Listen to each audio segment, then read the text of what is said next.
하나님의 말씀은 요한계시록 11장 1절로부터 14절까지 말씀입니다. 신약성경 409쪽입니다.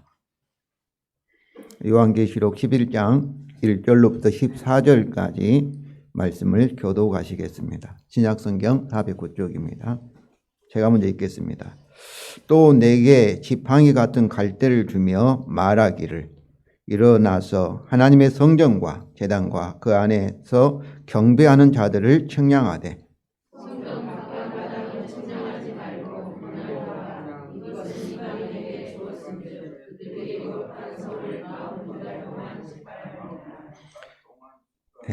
내가 나의 두 증인에게 권세를 주리니 그들이 굵은 베옷을 입고 1260일을 예언하리라.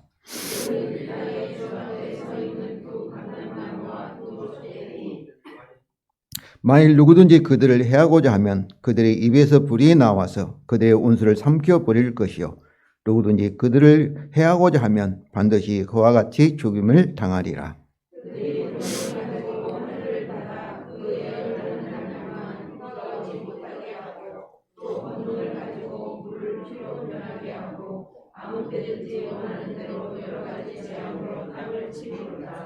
그들이 그 증언을 마칠 때 무저갱으로부터 올라오는 짐승이 그들과 더불어 전쟁을 일으켜 그들을 이기고 그들을 죽일 터인즉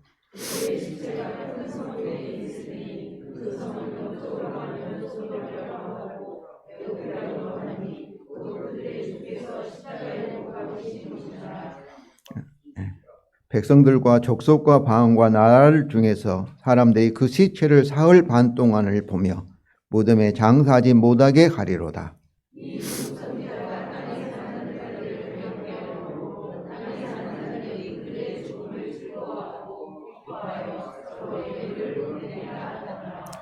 (3일) 반 후에 하나님께로부터 생기가 그들 속에 들어가매 그들이 발로 일어서니 구경하는 자들이 크게 두려워하더라.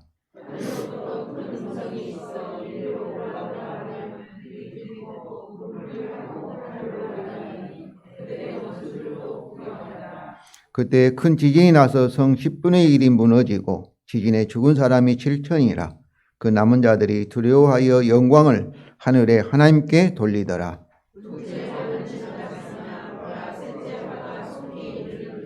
아멘. 성경을 통해서 이렇게 하나님을 아는 것만큼 우리는 우리 자신과 우리가 살고 있는 이 세상에 대해서 현실에 대해서 우리가 알게 되어 있습니다. 그러므로 저는 예수를 믿는 사람은 하나의 철학자다, 사상가다 그런 생각을 해봅니다. 오늘 본문을 통해서도 참으로 우리가 이 세상에 살고 있는 우리가 누구인지 무엇을 위해서 살아야 하는지를 분명히 발견하는 시간이 되기를 원합니다. 오늘 본문은 여섯째 나팔과 일곱째 나팔 사이에 이 삽입구가 두 개가 있죠. 지난번에 살펴봤던 요한계시록 10장에서 요한이 하나님의 두루마기를 힘 있는 천사로부터 받아서 먹고 그의 입은 달지만 배가 쓴 경험을 하였던 그 요한에게 10장 11절에서 다시 그 두루마의 내용, 하나님의 비밀, 곧 하나님의 복음을 전해야 하리라는 사명을 받았습니다. 그런데 여섯째 나팔 심판과 경고를 하여서도 사람들이 회개하지를 않았습니다. 그런데 11장 13절 오늘 보면 이 마지막 부분에 보면은 사람들이 두려워하고 회개하여 하늘 하나님께 영광을 돌리는 이 전도의 참 열매를 맺었습니다. 그러므로 이 10장과 또 하나의 삽입구인 오늘 본문도 어떻게 하여서 이런 전도의 열매를 맺게 되었는가라는 질문에 문맥 안에 들어 있습니다. 그래서 오늘 본문은 곧 요한의 사명 10장과 밀접하게 우리말 성경은 또라고 되어 있는데 이 카이라는 단어는 그리고 이렇게 번역될 수 있습니다. 그리고나 또 이제 그렇게 뜻인데 이 사명과 밀접하게 연결되어 있습니다. 이 성경을 이게 보시면은 10장 11절에 그가 내게 말씀하시기를 다시 예언하여야 하리라 이렇게 되어 있는데 11장 1절에는 뭐예요? 또 내가 누구예요? 요한이죠. 이 지팡이 같은 갈대를 주며 말하기를 해서 10장과 11장이 서로 연결되어 있다는 것을 보여주고 있습니다. 또 요한의 사명과 같이 이 3절에 두 증인이 뭘 하리라 했어요? 예언하리라. 무엇을 예언한 거예요? 두말의 내용, 요한같이 예언하리는 말씀과 그들이 10절에서 두 선지자, 예언자라는 이런 표현에서도 우리가 확인이 될 수 있습니다. 먼저 이 측량하라, 측량하지 마라는 이중명령과 또 두 증인에 대한 약속과 그의 사명입니다. 1절과 3절 다시 읽겠습니다. 또 내게 지팡이 같은 갈대를 주며 말하기를 일어나서 하나님의 성전과 제단과 그 안에서 경배하는 자들을 측량하되 성전 바깥마당은 측량하지 말고 그냥 두라. 이것은 이방인에게 주었은즉 그들이 거룩한 성을 42달 동안 질밟으리라. 내가 나의 두 증인에게 주리니 그들이 굵은 베옷을 입고 1260일을 예언하리라. 여기서 내게는 요한이죠. 말하기를 했는데 현재 분사인데 말한 내용이 일어나서부터 예언하리라. 3절 예언하리라까지가 말한의 내용입니다. 그래서 우리가 쉬운 성경, 우리말 쉬운 성경에도 이렇게 되어 있고 표준 세번역 성경이라든지 많은 영어 성경에서 되어 있습니다. 그런데 우리말 3절에 내가 나의 두 증인의 권세를 주리니 이렇게 되어 있는데 원래는 권세라는 말이 없습니다. 그냥 내가 나의 두 증인에게 주리니 이렇게 되어 있어요. 그리고 42달 동안 질밟으리라 했을 때 42달이나 또 그것을 1260일이 같은 42달이거든요. 이것은 주님의 초림과 재림, 곧 12장 5절과 6절 보면 예수님이 성천한 후부터 어때요? 이 주님의 교회 시대, 여자가 광야로 도망했을 때부터 어떻게 얘기했어요? 1260일, 42달, 한때 두때, 반때 이렇게 표현하고 있지 않습니까? 그래서 42달이나 1260일은 곧 주님의 교회 시대를 이게 가리키고 있습니다. 그러면 측량하라는 명령의 대상은 뭐예요? 1절에서 하나님의 성전과 제단과 그 안에 경배하는 자들입니다. 그러나 측량하지 말고 그냥 버려두라는 것은 성전 바깥마당입니다. 성전 바깥마당 측량하지 말고 그냥 버려두라는 것은 그것이 이방인에게 주었기에 또 그들이 이방인들이 거룩한 성을 42달 동안 짓밟기 때문입니다. 그런데 여기서 하나님의 성전 또 그 안에 있는 제단과는 예루살렘 성전, 당시의 예루살렘 성전일 수가 없습니다. 왜냐하면 요한계시록은 80년이나 90년대 후반에 기록되어 있다면은 AD 70년에 예루살렘 성전은 파괴되어서 없어졌기 때문입니다. 그러므로 하나님의 성전 그리고 제단 또 그 안에서 경배하는 자는 우리와 같이 경배 예배 드리는 자들이잖아요. 뭐 제사 지내는 자들이 아니고 각각 하나님의 백성, 하나님이 함께하고 하나님이 속한 백성, 그 교회를 상징합니다. 요한복음 2장 19절부터 22절, 또 에베소서 2장 21절, 22절, 고린도서 3장 16절 곳곳에 보면은 곧 교회가 하나님의 성전이라는 그런 이미지를 가지고 있습니다. 그러면 성전 바깥마당은 무엇을 의미할까요? 우리 언뜻 보면은 성전은 신실한 하나님의 백성을 가리키고 성전 바깥마당은 배교자나 세상과 타협하는 그런 신자들을 의미하지 않을까 그렇게 생각이 들지만은 그렇지 않습니다. 왜냐하면 성전 바깥마당은 하나님을 경외하는 이방인들, 이것이 하나님을 경외하는 이방인인데 회심하여서 자기들이 유대인처럼 되었던 사람들, 언약 백성이 된 사람을 하나님을 경외하는 자들이라 이렇게 표현하고 있습니다. 그들이 하나님께 예배하는 장소가 성전 바깥마당입니다. 그리고 거룩한 성은 뭐죠? 거룩이라는 것은 세상과 구별되어서 하나님께 속한 성이기 때문에 이 성도 어때요? 세상과 구별되기 때문에 하나님의 성이라 볼 수 있기 때문입니다. 그러므로 성전 바깥마당과 거룩한 성도 하나님의 거룩한 백성, 교회를 가리킵니다. 그렇다면은 청량할 하나님께서 보존하시고 그리고 세워가시고 지키실 하나님의 성전과 제단과 그 안에 경배하는 자들은 하나님의 보호를 받을 하늘에 속한 교회를 의미하며 보이지 않는 교회이죠. 의미하며 측량하지 않을 성전 바깥마당과 거룩한 성은 아직 세상에서 고난받는 교회를 상징합니다. 하나님께서는 하나님의 백성, 하나님의 교회를 이렇게 보호하실까요? 왜 그러겠습니까?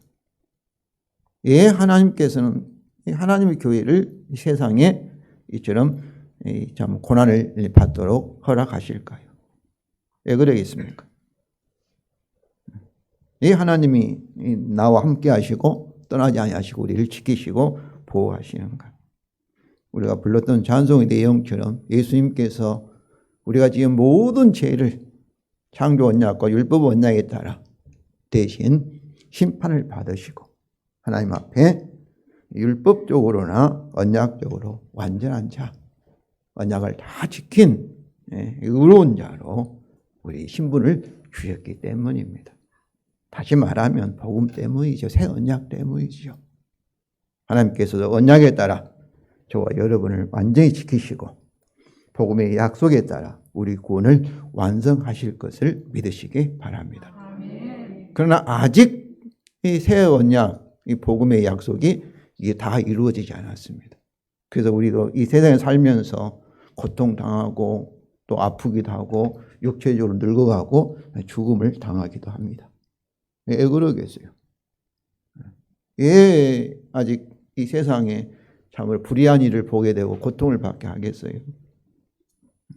그것은 성도 여러분, 아직 하나님이 구원하실 수가 차기까지 저와 여러분에게 복음을 전하여서 참으로 많은 사람들을 구원하도록 선교와 전도를 위해서 하나님께서 참으로 세상을 심판하시는 것을 더 주시고 우리가 이 세상에서 고통을 당하도록 고난을 받도록 섭리하신다는 것을 아시기 바랍니다.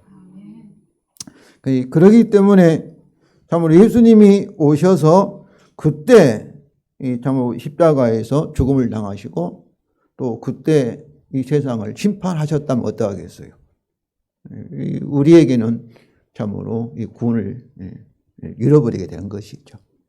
그래서 전도와 선교를 위해서 하나님이 참으시고 이 세상의 불의를 참으시고 기다리고 계신다는 것을 아시기 바랍니다.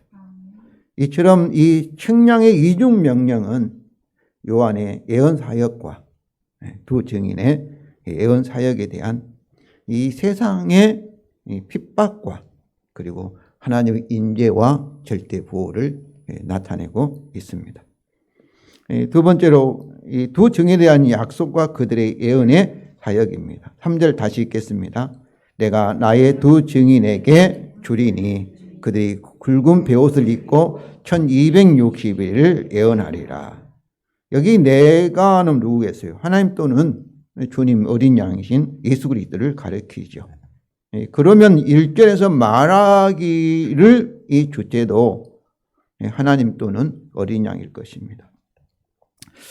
성도 여러분, 요한계시록 11장에서 두 증인에 대한 다양한 해석들이 있습니다.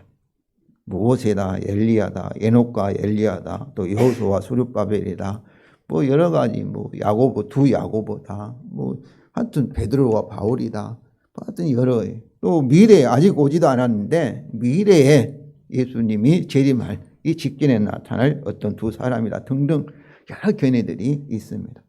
심지어 이 두 증인이 자기들이라고 주장하는 이단들도 많이 있습니다. 이 두 증인. 그러나 이 두 증인이 두 명의 사람일 수는 없습니다.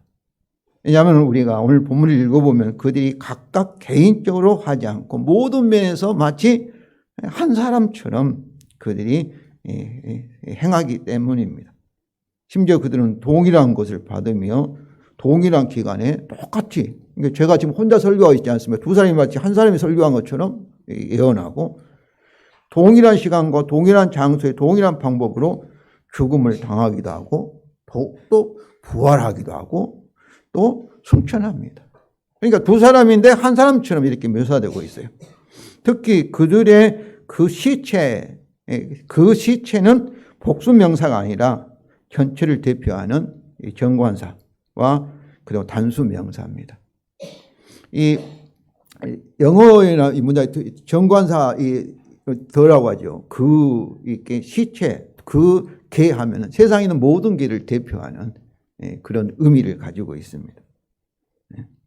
그렇기 때문에 이 두 사람은 두 명의 사람이 아니라 증인들을 대표하는 그런 의미를 가지고 있는 것이죠. 또 둘째는 짐승과 전쟁을 하는데 싸움이라는 단어를 써야지. 전쟁은 어떻습니까? 국가와 국가끼리 많은 사람끼리 이렇게 싸우는 것을 전쟁이라고 표현하지 않습니까? 그런데 전쟁이라는 단어는 참으로 그들을 맞지가 않지요. 또 셋째, 전 세상 사람들이 그들의 시체를 이렇게 보는 장면이 나오는데 그들이 두 명이라면 그 일은 불가능하죠. 전 세계에 있는 사람들이 어떻게 그 시신을 볼 수 있겠습니까? 넷째는 그들이 예언하는 1260일이 주님의 초림과 재림의 기간이라 한다면 그들이 지금도 살아 있어야 되죠. 그렇지 않겠습니까? 특별히 어떤 사람은 이 두 증인이 주님의 재림 직전에 나타날 어떤 특정한 유대인으로서 특정한 두 사람이라고 이렇게 주장하는 사람들이 많이 있는데 그럴 수 없는 이유는 그들이 예언할 내용이 무엇이겠습니까? 10장 11절에 요한이 다시 예언할 두루마리 내용과 같기 때문입니다. 그들이 무엇을 예언한다는 말은 막 미래의 점장님처럼 예언한다는 말씀이 아니고 하나님 말씀을 증거한다, 전한다 그런 뜻입니다. 그러면 하나님의 복음을 증거하기 위해서 미래에 특별히 두 사람이 나타날 이유가 뭐가 있겠습니까? 특별히 이 두루마기 하나님 복음은 죽음 당하신 어린 양에 의해서 이미 완성되었고 예수님 십자가에 돌아갈 때 마지막 말씀이 뭐예요? 다 이루었다 이렇게 말씀하고 있지 않습니까? 그리고 요한계시록 22장 18절과 19절에 뭐예요? 이 예언의 말씀을 더하거나 빼기 하면은 저주를 받을 자라 이렇게 말하고 있지 않습니까? 그런데 계시가 완성되었는데 성경이 계시가 종결되었는데 여기에 계시를 더하기 위해서 어떤 특별한 영웅이 무슨 필요가 있겠습니까? 이제 필요한 것은 저와 여러분이 주의 몸된 교회가 완성된 복음을 온 세상에 증거할, 전도할 필요만이 남아있을 뿐인 것입니다. 그런데 무슨 영웅적인 사람들이 필요하겠어요? 그러므로 두 증인은 어떤 특정한 두 개인이 아니라 10장 11절에서 요한을 통하여 하나님의 복음을 다시 증거할 사명을 받았던 1, 2절에 하나님의 백성을 대표하거나 상징한다고 볼 수 있습니다. 요한을 통하여 다시 예언할 사명을 가진 하나님의 백성을 나의 두 증인, 예금은 그냥 내 증인을 하지 않고 이 두 증인이라고 이렇게 상징하게 한 이유는 이 율법에 보면은 최소한 재판에서 그 증거는 믿을 만한 증거가 되기 위해서는 두 명의 증인을 요구하기 때문에 그렇습니다. 그러므로 교회가 증거하는 이 복음이 참되다, 믿을 만하다 하는 것을 나타내기 위해서 이 두 증인이라 이렇게 표현하고 있는 것입니다. 예수님도 그래서 70인을 세우사 전도하러 파송할 때 2명씩 짝을 지어 파송하셨고, 그리고 신명기 19장 15절을 인용하여서 너희 율법에도 2사람의 증언이 참되다 기록되었다고 말씀을 하셨습니다. 그래서 2증인이라는 이런 표현을 사용하고 있는 것이죠. 그러면 성도 여러분, 회개의 굵은 베옷을 입고 하나님의 복음을 예언할 사명을 가진 2증인에게 하나님은 무엇을 약속하셨을까요? 오늘 본문이 말씀하지 않기 때문에 그 약속이, 주신다는 약속이 무엇인지를 정확하게 알 수 없지만은 앞뒤의 문맥을 통해서 우리가 추론할 수 있습니다. 곧 예언하는데, 하나님 복음을 증거하는데 필요한 것을 주시지 않겠어요? 특별히 나의 2증인에 대하여 설명하기 시작하는 4절을 통하여서 추론할 수가 있습니다. 4절 다시 읽겠습니다. 그들은 이 땅에 주 앞에 서 있는 2 감람나무와 2 촛대니, 여기서 주 감람나무, 감람나무에 대해서 이렇게 많은 이론이 있죠. 여기 2 감람나무와 2 촛대는 그들, 2증인에 대한 설명이지 않습니까? 그런데 스가랴서 4장에서 이 근거한 그들에 대한 상징들입니다. 4장 2절부터 14절이 길기 때문에 제가 이렇게 많이 생략했는데, 제가 같이 읽자는 부분만 읽으시기 바랍니다. 따라 읽으시기 바랍니다. 그가 내게 묻되 네가 무엇을 이게 내게는 천사가 지금 스가랴에게 물어요. 네가 무엇을 보니 하는데, 스가랴가 대답하되 내가 보니 순금 등잔대가 있는데 또 그 등잔 밑에 2 감람나무가 있는데, 그럴 때 스가랴에게 말한 천사가 내가 이것들이 무엇인지 알지 못하느냐 하므로 내가 대답하되 내 주에 내가 알지 못하나이다. 그 천사가 스가랴에게 대답하여, 다 같이 읽겠습니다. 6절 읽겠습니다. 만군의 여호와께서 말씀하시되 이는 힘으로 되지 아니하며 능으로 되지 아니하고 오직 나의 영으로 되느니라. 또 천사가 내가 그에게 이제 물어 이르되 등잔대 좌우에 2 감람나무는 무슨 뜻이니까 이렇게 질문하자 천사가 스가랴에게 대답하기를, 이제 14절입니다. 우리 다 같이 읽겠습니다. 이는 기름 부음 받은 자들인데 이 온 세상에 주 앞에 서 있는 자니이라 하더라. 이렇게. 성도 여러분, 스가랴 4장에서 이 질문의 내용이 뭐예요? 이들이 누구인가? 이 질문이 아니지 않습니까? Who they are가 아니라 What they are. What they are는 Who they are는 내가 누굽냐 하면 나는 나경수다, 이것이 이제 나는 사람이다 이잖아요. 그러나 what을 물을 때는 그 뜻, 의미, 무엇을 하는 사람인가에 대한 질문입니다. 우리가 요한계시록 11장이 어려운 일은 이 2사람이 누구인가, 뭐 엘리야인가 막 이렇게 우리가 생각을 가지고 이 본문을 대하기 때문에 이 본문이 어렵습니다. 그러나 지금 여기서는 그들이 무슨 뜻인가, 무슨 의미인가, 무엇을 하는 사람인가, 이런 질문에 대한 질문과 그 대답이 강조되어 있는 것이죠. 그러므로 우리도 이 2 감람나무, 2 촛대에 대해서 우리가 접근할 때 2 감람나무는 2 증인들이 무엇을 하는 사람인가를 설명해 주는 상징이지, 이들이 뭐 모세냐 엘리야냐 뭐 미래에 나타날 어떤 사람이야, 이에 대한 이 설명이, 상징이 아니라는 것입니다. 그러므로 이 땅 주 앞에 서 있는 2 감람나무의 의미는 주의 기름 부음, 곧 하나님의 성령을 받아서 하나님의 사역을 하는 자들이라는 의미입니다. 스가랴 스룹바벨이 이제 성전을 지는데 성전을 어떻게 지은 거예요? 우리 인간의 힘으로만 지은 게 아니라, 힘으로 된 건 우리 노력으로 지은 게 아니라 하나님의 성령의 능력으로 성전을 지어간다, 지어가는 그런 사람들이다, 그런 의미예요.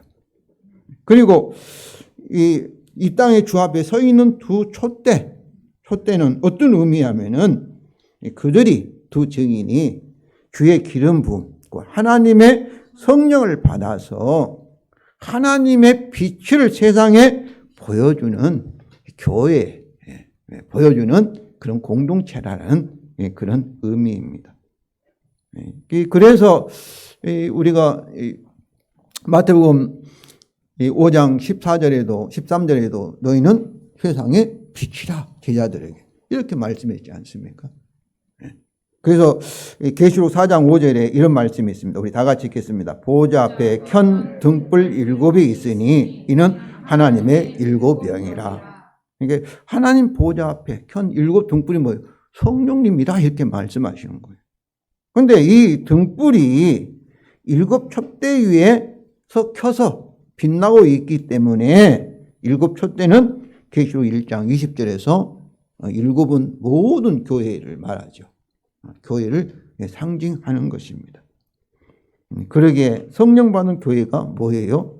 하나님의 성전이며 성령 받는 우리 몸이 뭐예요? 성령의 전인 줄로 믿습니다. 그래서 요한계시록 성령과 신부가 하나가 되어 오라는 동일한 말씀으로 사람들을 초청하고 계십니다. 그렇다면 내가 나의 두 증에게 무엇을 주리니 해서 그 무엇이 뭐겠습니까? 약속의 성령입니다. 이것은 사도행전 1장 8절과 같습니다. 우리 다 같이 읽겠습니다. 오직 성령이 너희에게 임하시면 너희가 권능을 받고 예루살렘과 온 유대와 사마리아와 땅끝까지 이르러 내 증인이 되리라. 내 증인, 나의 두 증인이 되리라. 이렇게 말씀하신 것입니다. 그러면 성도 여러분, 이것은 1260일 동안 교회 시간 동안 하나님 복음을 예언할 사명을 가진 두 증인에게, 교회에게 이 예언의 영이라는 것은 성령을, 예언이라는 것은 미래 예언하는 그 말이 아니고 그 전도, 성교의 성령이라, 그 표현이 예언의 영이라 이렇게 말하고 있습니다. 예언의 영의 약속, 다시 말하면 요한계시록의 모든 성도들이 하나님 복음을 전할 모든 교회들이 성령을 받아야 할 오순절을 요한 것입니다. 또한 이것은 이 교회의 성교와 이 전도의 사명은 우리끼리만 한 것이 아니라 하나님의 성교, 하나님의 주인이시고 하나님이 우리를 통해서 하신다는 겁니다. 요한복음 15장 26절 27절 우리 다 같이 읽겠습니다. 내가 아버지께로부터 너에게 보낼 보혜사 곧 아버지께로부터 나오시는 진리의 성령이 오셨을 때에 그가 나를 증언하실 것이요 너희도 처음부터 나와 함께 있었으므로 증언하느니라. 성령이 곧 복음에 내으신 예수 그리스도를 증언하시고 너희가 사도들이잖아요. 우리 교회는 사도들을 신앙과 터 위에 세워진 줄로 믿습니다. 그럼 우리도 참으로 주님을 증언한다 그 말씀이죠. 그래서 예수님도 나사렛 해당에서 이사야서 62장 1절을 자신에게 적용하시면서 우리 다 같이 읽겠습니다. 주의 성령이 내게 임하셨으니 가난한 자에게 복음을 전하게 하시려고 내게 기름을 부으시오라고 인용하셨습니다. 내게 기름도 뭐예요? 성령이죠. 주의 성령이죠. 그렇습니다. 성도 여러분. 가난한 자들에게 복음을 증거하는 것이 예언의 성령이 최고의 목적이고 능력입니다. 정말 복음이 참으로 우리가 증거하고 복음을 생각하고 복음을 말할 때 하나님께서 성령을 통해서 참으로 이 복음이 우리에게 이루어지게 하시고 구원을 이루시는 하나님의 능력이 됨을 여러분이 믿으시기를 바랍니다.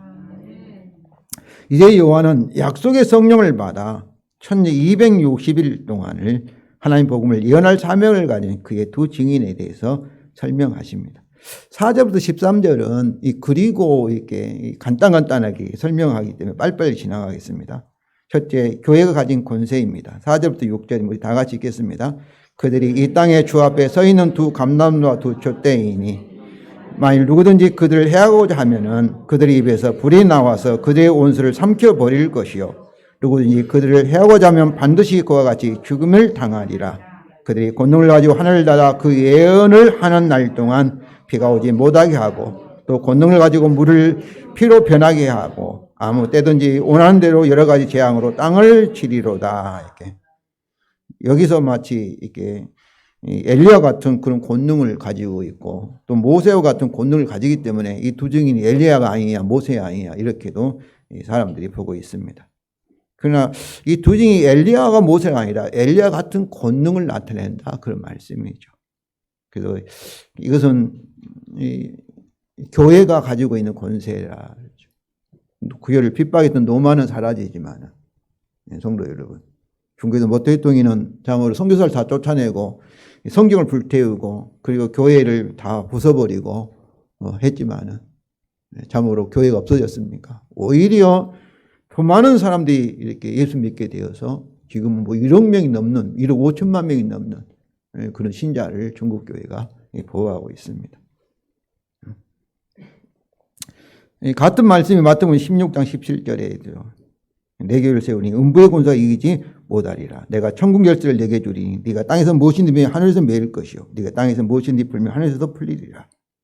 교회는 주님의 교회이고 참 복음의 약속에 따라 세워진 하나님의 나라이기 때문에 어떤 원수도 이길 수 있는 권세를 가지고 있다는 것을 아시기 바랍니다. 우리 성도 여러분, 우리 교회가 지하실이 조그맣게 모이기 때문에 이 교회라는 것은 우리 교회만 교회가 아닙니다. 교회는 하나의 교회예요. 우리 교회가 문 닫는다 할지라도 교회는 무너지는 것이 아닙니다. 한국에 있는 교회가 다 사라진다 할지라도 주님의 교회가 없어진 거 아니에요. 결국 주님의 교회는 승리할 수밖에 없음을 여러분이 아시기를 바랍니다. 근데 여기서 중요한 것은 이런 권세가 있으니까 막 권세를 막 우리를 위해서 마음대로 사용한 것처럼 이렇게 생각되는데 그렇지 않습니다. 교회에 오신 성령님이 하나님이십니다. 네. 효율적인 하나님이시고 또 그들이 교회가 가진 권능의 기간이 6절에 그 예언을 하는 날 동안입니다. 그러니까 교회에서 성령을 통하여 이런 권능을 주신 이유는 무엇을 위해서? 참으로 증거의 사명을 위하여서입니다. 그러므로 성령이 예언의 영, 전도의 영, 선교의 성령이라는 것을 여러분 아시기 바랍니다. 자신을 위하여 원수들을 죽이거나 원수를 사랑을 하겠는데 해롭게 하거나 심지어 저주할 수도 없습니다. 이 두 증인의 운명입니다. 7절부터 10절을 보면은 이 두 증인이 주님의 교회를 상징한다면 7절부터 13절까지를 문자적으로 해석을 할 것이 아니라 상징적으로 해석을 해야 할 것입니다. 7절은 그들이 죽음을 당한 장면이 미래동사로 죽음을 당할 것이다 이렇게 표현하고 있고 8절부터 10절은 그들이 이제 죽은 시체가 묻히지 못한 것을 현재 동사로 또 사람들이 구경하고 있다 이렇게 구경하고 있다 이렇게 표현하고 있고 그리고 11절 13절은 그들이 앞으로 이렇게 부활하고 승천하고 그리고 세상에 대한 심판 이것을 과거 동사를 사용하여서 이렇게 표현하고 있습니다. 거꾸로 된 것이죠.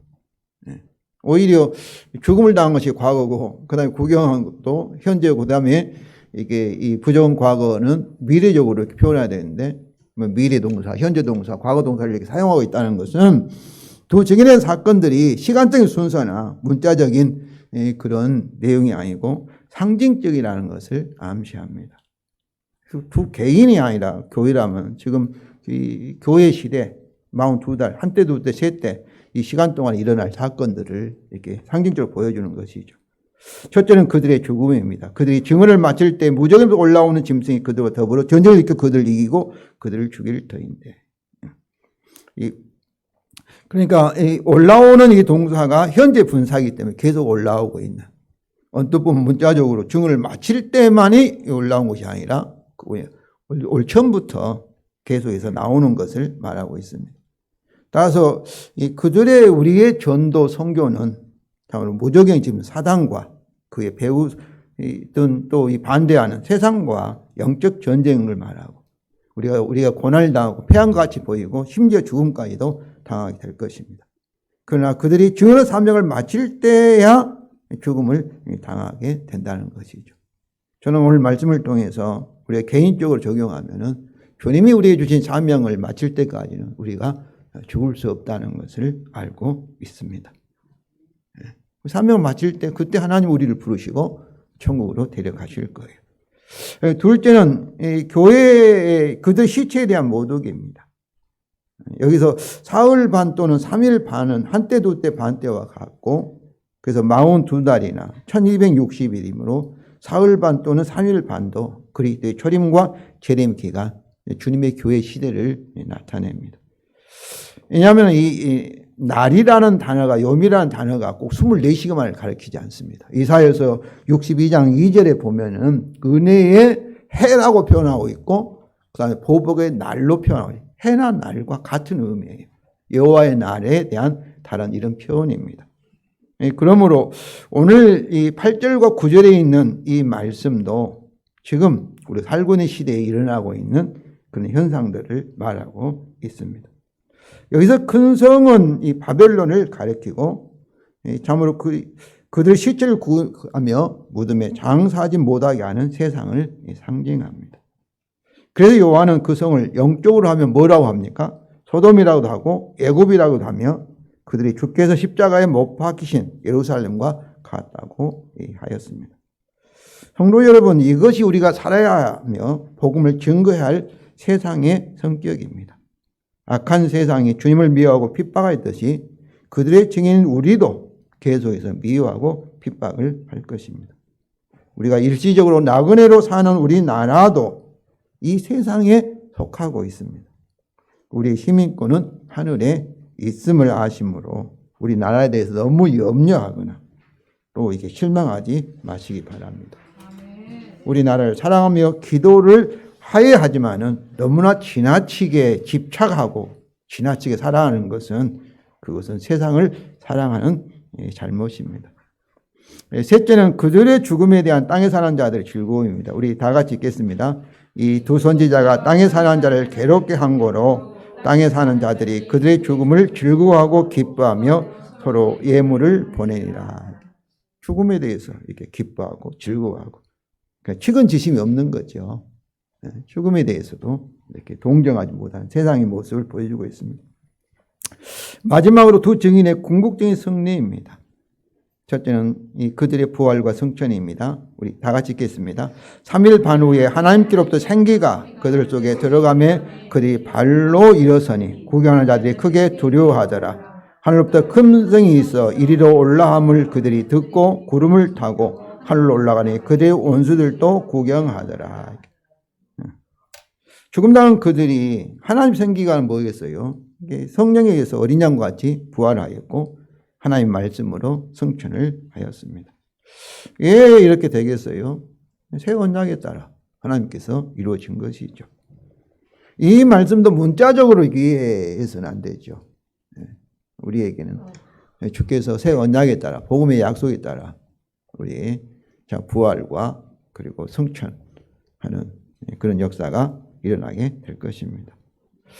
둘째는 하나님 심판과 그들의 남은 자들의 회개입니다. 그때 큰 지진이 나서 성 10분의 1이 무너지고 지진에 죽은 사람이 7천이라 그 남은 자들이 두려워하여 영광을 하늘의 하나님께 돌리더라.